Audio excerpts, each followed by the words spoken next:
Halo semuanya, sekarang kita masuk ke materi akses mikrotik. Nah, sekarang ke metode akses mikrotik router OS. Nah, kalau keyboard itu hanya dikoneksi langsung di PC. Terus kalau serial konsel itu hanya di konektor kabel serial. Nah, kalau remote server atau telnet atau SSH itu membutuhkan IP kayak VTP, API, HTTP, sama mikrotik. Tuh. Terus kalau Winbox itu tidak hanya GUI doang ya. Terus sama HTTP juga membutuhkan GUI dan mikrotik juga pun. Nah, sekarang akses router board with Winbox. Cara paling mudah untuk mengkonfigurasi router mikrotik adalah menggunakan Winbox.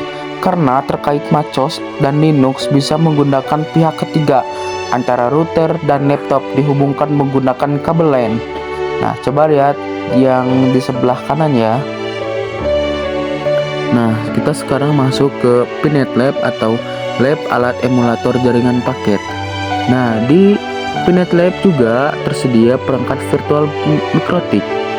Terus kita juga harus persiapkan aplikasi Winbox dan koneksi antar ISP dengan router.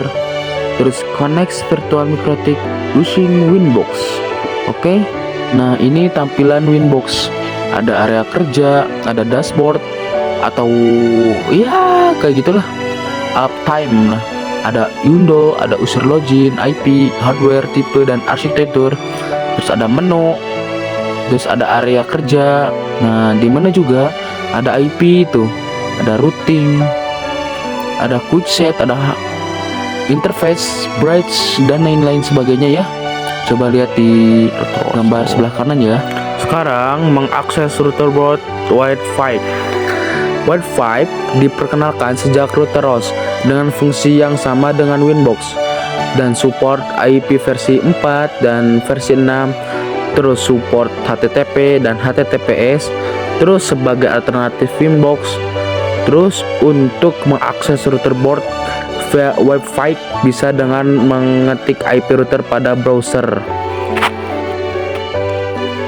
Nah, quick set.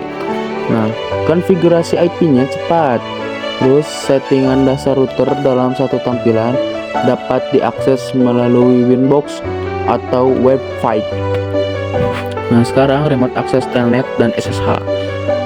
Nah, akses router via teks dilakukan melalui SSH, telnet, konsel, neo terminal atau Winbox dan terminal Wi-Fi. Terus digunakan untuk merunning scripts ketika akan mengakses router dengan keterbatasan bandwidth. Terus untuk mengakses router via remote atau SSH atau telnet, maka bisa menggunakan aplikasi remote client seperti PuTTY, WinSCP, dan lain sebagainya. Nah, serial console. Serial console digunakan apabila kita lupa atau salah dan telah mendisable sebuah interface pada mikrotik. Serial console dibutuhkan saat kita menggunakan netinstall.